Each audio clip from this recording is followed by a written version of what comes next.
میں نے زمین کے مشرقوں اور مغربوں میں پھر کر دیکھا مگر کسی باپ کے بیٹوں کو بنو ہاشم سے افضل نہ پایا۔ میں قیامت کے دن اپنی امت میں سب سے پہلے اپنی اہل بیت کی شفاعت۔ علماء کرام فرماتے ہیں دنیا سے سادات کرام کا اٹھ جانا قیامت کی نشانیوں میں سے ایک نشانی ہے۔ ان کی محبت عمر کو طویل اور قیامت کے دن چہروں کو منور کرتی ہے، جبکہ ان کا بغض اس سے الٹ برے نتائج کا سبب بنے۔ جنت کے ہیں بہرے مدح خانے۔ بسم اللہ الرحمن الرحیم، السلام علیکم ورحمۃ اللہ وبرکاتہ۔ ناظرین، ویب سیریز عظمت و شان اہل بیت کے آج کے ایپیسوڈ میں ایک بار پھر آپ کو خوش آمدید کہتے ہیں۔ ناظرین، ہمارے ایپیسوڈ کا ایک فارمیٹ ہے جو ہم نے آپ کو پہلے بھی بیان کیا کہ شروع میں ایک واقعہ سناتے ہیں، پھر اپنے ٹاپک کی طرف آتے ہیں اور آخر میں اہل بیت ہی کے خاندان کے کسی عظیم فرد کا کوئی کال سنتے ہیں۔ آج کا واقعہ کیا ہے؟ ناظرین، ایک راوی گزرے ہیں ابو حبیب رحمۃ اللہ تعالی۔ آپ فرماتے ہیں کہ میں نے پیارے آقا علیہ الصلوۃ والسلام کی خواب میں زیارت کی۔ میں نے دیکھا کہ آپ علیہ الصلوۃ والسلام مسجد میں تشریف فرما ہے جہاں ہر سال ہمارے شہر کے حاجی آتے ہیں۔ میں نے آپ علیہ الصلوۃ والسلام کی خدمت میں حاضر ہو کر سلام عرض کیا اور آپ کے سامنے بیٹھ گیا۔ آپ کے پاس ایک تھال دیکھا جس میں سیحانی کھجوریں تھیں۔ آپ علیہ الصلوۃ والسلام نے ان میں سے مجھے مٹھی بھر کھجوریں عنایت فرما دی۔ میں نے جب ان کو شمار کیا تو وہ 18 کھجوریں تھیں۔ میں نے اپنے خواب کی تعبیر یہ نکالی کہ ہر کھجور کے بدلے شاید میں ہر سال زندہ رہوں گا، اور وقت گزرتا گیا۔ اس خواب کے 20 دنوں کے بعد جب میں اپنی ایک زمین پر تھا جو کاشت کے لیے تیار کی جا رہی تھی، تو اس دوران میرے پاس ایک شخص نے آ کر خبر دی کہ حضرت سیدنا ابو الحسن امام علی رضا رضی اللہ تعالیٰ عنہ تشریف لائے۔ ناظرین، یہ امام علی رضا امام موسیٰ کاظم کے صاحبزادے ہیں، اور بتانے والے نے بتایا کہ آپ فلاں مسجد میں ٹھہرے ہوئے ہیں اور لوگ ہر طرف سے آپ سے ملنے آ رہے ہیں، برکتیں لینے آ رہے ہیں۔ یہ وہی مسجد تھی جو میں نے خواب میں دیکھی تھی کہ جہاں پیارے آقا علیہ الصلوۃ والسلام تشریف لائے تھے۔ ابو حبیب فرماتے کہ میں حضرت امام علی رضا کے دیدار کے لیے مسجد کی طرف چل پڑا۔ جب میں مسجد میں پہنچا تو اسی جگہ امام علی رضا کو بیٹھا دیکھا جہاں میں نے سرور کائنات علیہ الصلوۃ والسلام کو بیٹھے ہوئے دیکھا۔ آپ کے نیچے بھی ویسی ہی چٹائی تھی جیسی نبی پاک علیہ الصلوۃ والسلام کے قدموں تلے بچھی ہوئی تھی۔ آپ کے آگے مدینہ منورہ کے برتنوں میں سے ایک تھال رکھا ہوا تھا اور ویسی ہی کھجوریں تھیں۔ میں حیران ہوا اور میں نے سلام عرض کیا۔ آپ نے جواب دیا اور قریب بلا کر مجھے مٹھی بھر کھجوریں عطا فرما دی۔ کہتے میں نے جب وہ کھجوریں گنی تو وہ اتنی ہی تعداد میں تھی جتنی مجھے نبی پاک علیہ الصلوۃ والسلام نے عطا فرمائی تھی۔ یہ دیکھ کر میں نے امام سے عرض کی کہ حضور اور بھی عنایت فرما دیں، تو آپ رحمۃ اللہ تعالی نے فرمایا اگر جناب رسول اللہ صلی اللہ تعالی علیہ وسلم زیادہ دیتے تو میں بھی زیادہ کر دیتا۔ کیا بات ہے!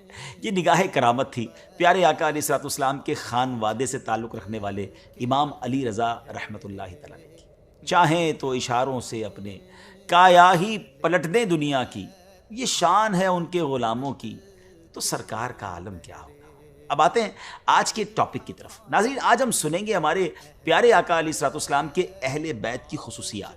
آج ہم انشاءاللہ اپروکسیمیٹلی 10 کے قریب اسپیشلٹیز خصوصیات سنیں گے۔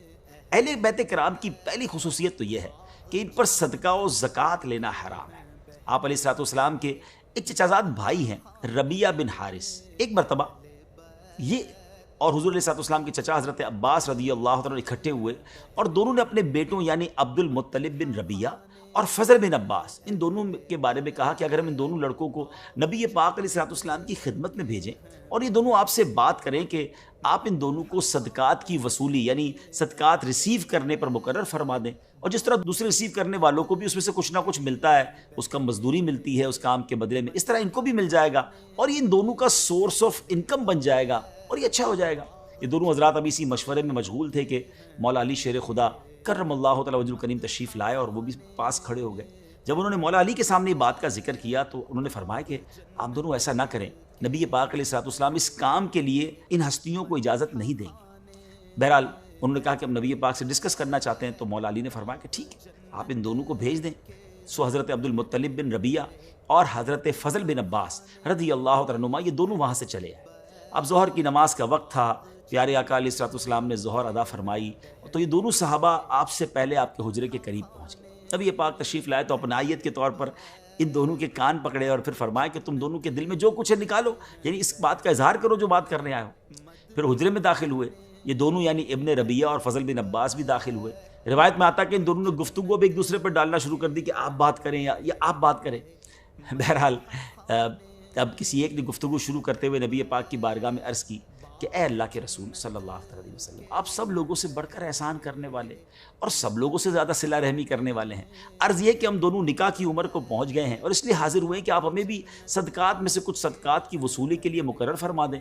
ہم جا کر صدقات جمع کریں گے، آپ کو لا کر دیں گے، جس طرح جو لا کر دیتے انہیں مزدوری وغیرہ ملتی ہمیں بھی مل جائے گی۔ ناظرین، اب معاملہ یہ تھا کہ اس دور میں کامنلی یعنی عامل جو زکوٰۃ ہوتے تھے نا، زکوٰۃ جمع کرنے والے، ان کو جو اجرت دی جاتی تھی وہ زکوٰۃ ہی میں سے دی جاتی تھی، اور یہ دونوں حضرات اہل بیت میں سے ہیں۔ اب یہ دونوں آپ علیہ الصلوۃ والسلام سے ایک ایسی جاب مانگ رہے تھے کہ اس کی اجرت زکوٰۃ میں سے دی جائے، تو نبی پاک علیہ الصلوۃ والسلام یہ بات سن کر خاصی دیر تک خاموش رہے۔ پھر جب یہ حضرات دوبارہ بات اسٹارٹ کرنے لگے تو حضرت زینب رضی اللہ تعالی عنہا نے پردے کے پیچھے سے اشارہ کیا، آپ دونوں ابھی بات نہ کریں۔ کچھ دیر کے بعد نبی پاک علیہ الصلوۃ والسلام نے فرمایا کہ آل محمد کے لیے صدقہ روا نہیں، یہ تو لوگوں کے مال کا میل کچیل ہے۔ اس کے بعد نبی پاک علیہ الصلوۃ والسلام نے حضرت محمیہ رضی اللہ تعالیٰ عنہ کو بلایا۔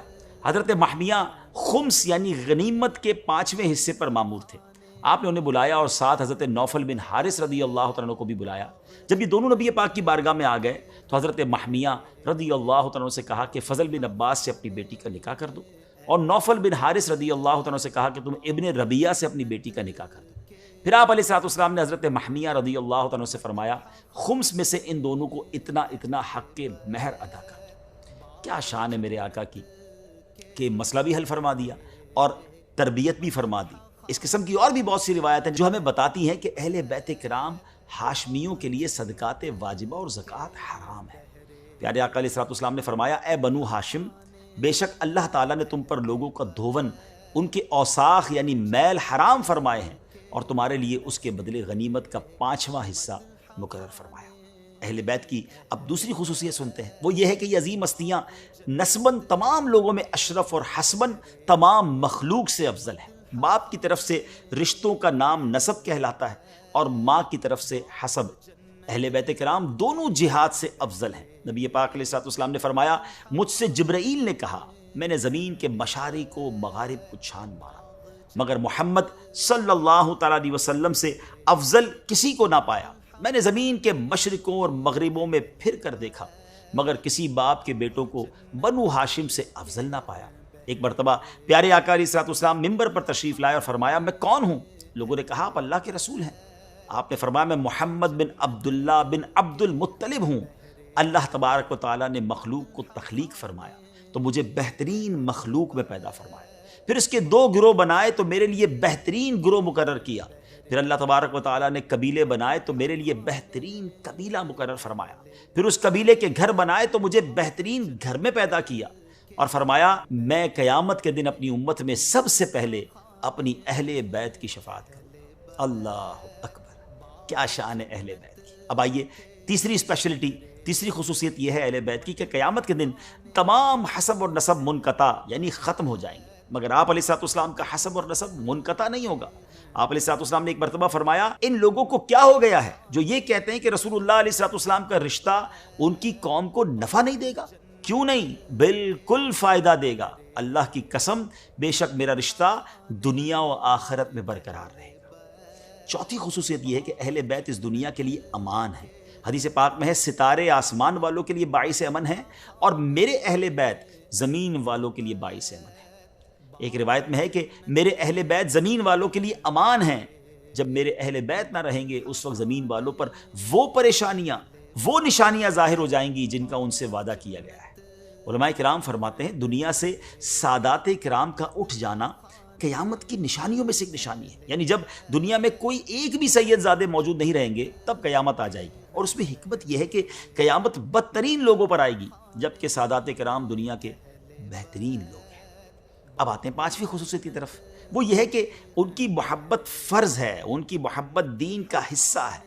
پیارے آقا علیہ الصلوۃ والسلام کے سارے شہزادوں ساری شہزادیوں سے محبت و عقیدت رکھنا، حسنین کریمین سے لے کر آج تک جتنے سادات کرام ہیں ان سب سے محبت کرنا، ان کا احترام کرنا، اس کی عزت بجا لانا ہم سب پر لازم ہے۔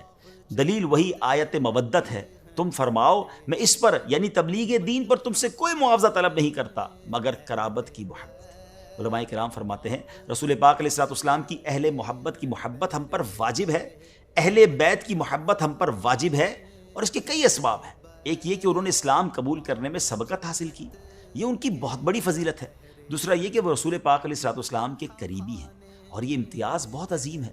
تیسرا یہ کہ خود نبی کریم علیہ الصلوۃ والسلام نے ان کی محبت اور تعظیم پر امت کو ابھارا ہے۔ اور چوتھا یہ کہ ان سے محبت در حقیقت رسول پاک علیہ الصلوۃ والسلام سے محبت ہے۔ ناظرین، اب آتے ہیں چھٹی خصوصیت کی طرف، وہ یہ ہے کہ ان کی محبت عزت میں اضافے کا سبب بنتی ہے۔ حضرت بشر حافی رحمۃ اللہ تعالی کو خواب میں پیارے آقا علیہ الصلوۃ والسلام کی زیارت ہوئی۔ آپ علیہ الصلوۃ والسلام نے فرمایا، اے بشر، کیا تم جانتے ہو کہ اللہ پاک نے تمہیں تمہارے زمانے کے اولیاء سے زیادہ بلند مرتبہ کیوں عطا فرمایا؟ آپ رحمۃ اللہ تعالی نے عرض کی، یا رسول اللہ صلی اللہ تعالی علیہ وسلم، میں نہیں جانتا۔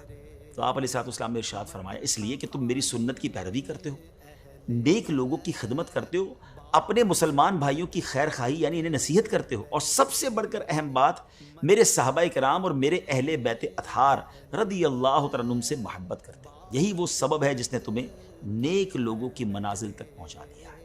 ناظرین کرام، اہل بیت کرام کی ساتویں خصوصیت وہ یہ ہے کہ وہ سب سے پہلے جنت میں داخل ہوں گے۔ مولا علی شیر خدا کرم اللہ تعالی وجہ الکریم نے ایک مرتبہ پیارے آقا علیہ الصلوۃ والسلام سے شکایت کی کہ لوگ مجھ سے حسد کرتے ہیں، تو آپ نے مولا علی سے فرمایا، اے علی، کیا تو اس پر خوش نہیں کہ جنت میں سب سے پہلے 4 افراد، میں، آپ اور حسن و حسین داخل ہوں گے، جبکہ ہماری ازواج ہمارے دائیں بائیں اور ہماری اولاد ہماری ازواج کے پیچھے ہوگی۔ اللہ اکبر، کیسا خوبصورت کاروان ہوگا۔ اللہ اہل بیت کے صدقے ہمیں بھی ان کے پیچھے پیچھے جنت میں داخلہ نصیب فرمائے۔ 8ویں خصوصیت یہ ہے کہ اہل بیت آپ علیہ الصلوۃ والسلام کی صاحبزادی سیدہ فاطمہ رضی اللہ تعالیٰ عنہ کی اولاد ہونے کے باوجود نبی پاک علیہ الصلوۃ والسلام کے بیٹے شمار ہوتے ہیں۔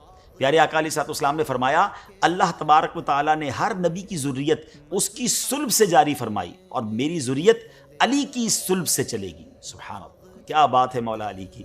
اور نبی خصوصیت یہ ہے کہ جو شخص ان سے اچھا سلوک کرے گا، آپ علیہ الصلوۃ والسلام قیامت کے دن اسے اس کا بدلہ دیں گے۔ آپ علیہ الصلوۃ والسلام کا فرمان ہے، جو شخص میرے وسیلے کا طالب ہے اور اس کی خواہش ہے کہ قیامت کے دن میری شفاعت کے حصول کے لیے مجھ سے اچھا سلوک کرے، تو وہ میرے اہل بیت سے صلہ رحمی کرے اور انہیں خوش کرے۔ 10ویں خصوصیت یہ ہے کہ ان کی محبت عمر کو طویل اور قیامت کے دن چہروں کو منور کرتی ہے، جبکہ ان کا بغض اس سے الٹ برے نتائج کا سبب بنتا ہے۔ آپ علیہ الصلوۃ والسلام نے فرمایا، جس کی خواہش ہے کہ اس کی موت میں تاخیر ہو جائے اور وہ خدا تعالیٰ کی نعمتوں سے لطف اندوز ہو، تو اسے چاہیے کہ وہ میرے بعد میری اہل بیت سے اچھا سلوک کرے۔ جو شخص میری آل سے اچھا سلوک نہیں کرے گا، اس کی عمر کٹ جائے گی اور وہ قیامت کے دن ہمارے سامنے بدنما ہو کر آئے گا۔ اللہ اکبر۔ ناظرین، یہ 10 خصوصیات ہم نے اہل بیت کرام کے بارے میں سنی۔ اللہ کریم ہمیں اہل بیت کی سے سچی غلامی نصیب فرمائے، ان سے سچی محبت نصیب فرمائے۔ دیکھیں، آج وہ عظیم ہستیاں تو ہمارے درمیان نہیں ہیں، مگر آل رسول آج بھی تو ہمارے درمیان ہیں نا۔ ہمارے آس پاس ہمارے قریب سید صاحبان ہوتے ہیں، کچھ نہ کچھ ان کی خدمت کیجیے، ان کی دعائیں لیجیے۔ ہمیں کسی سید زادے کی اگر خدمت کا موقع ملتا ہے تو یہ انشاءاللہ نبی پاک کی رضا کا باعث بنے گا۔ اب اپنے پروگرام کو، اپنے ایپیسوڈ کو ختم کرنے سے پہلے ایک خوبصورت گولڈن ورڈ سنتے ہیں، خوبصورت کال سنتے ہیں۔ امام تقی محمد جواد رضی اللہ تعالیٰ کا فرمان، آپ فرماتے ہیں، دین عزت ہے، علم خزانہ ہے، خاموشی نور ہے، تنہائی زہد و تقویٰ ہے۔ بدعت جیسی کوئی چیز دین کو نقصان دینے والی نہیں، اور نہ ہی طمع اور حرص جیسی کوئی چیز انسان کو خراب کرنے والی ہے۔ راعی کے ساتھ رعیت کی اصلاح ہوتی ہے، دعا سے مصیبت دور ہوتی ہے۔ جس شخص نے صبر کو سواری بنایا، وہ نصرت کے میدان میں پہنچ گیا۔ جس نے تقویٰ کے درخت لگائے، وہ امیدوں کے پھل چنے گا۔ کیا بات ہے، کچھ ہی جملوں میں کیا کچھ عطا فرمایا۔ اللہ مجھے اور آپ کو اس سے پھول چن کر اپنے دل کے گلدستے میں سجانے کی توفیق عطا فرمائے، اور اللہ کرے کہ ہم بھی اہل بیت کے نقش قدم پر زندگی گزاریں۔ اپنی دعاؤں میں یاد رکھیے گا، اگلے ایپیسوڈ میں پھر ملاقات ہوگی۔ صلو علی الحبیب صلی اللہ تعالی علی محمد صلی اللہ علیہ وسلم۔